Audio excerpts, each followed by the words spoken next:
Hello everybody, welcome back. This is Latin Twisted Dishes with Neil Fuentes.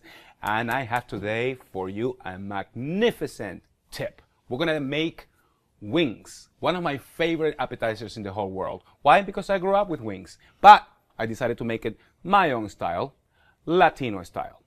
To make these wings is actually very simple. We're going to chop some fresh garlic. Then you're gonna cut 2 limes. I'm gonna add the juice of those 2 limes to the wings. Chop some cilantro really fine.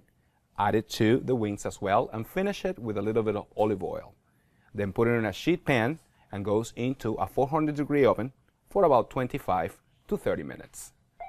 And then after that, you're gonna have absolutely beautiful crispy wings that you can have with your favorite sauce. Just do them and let me know how it goes.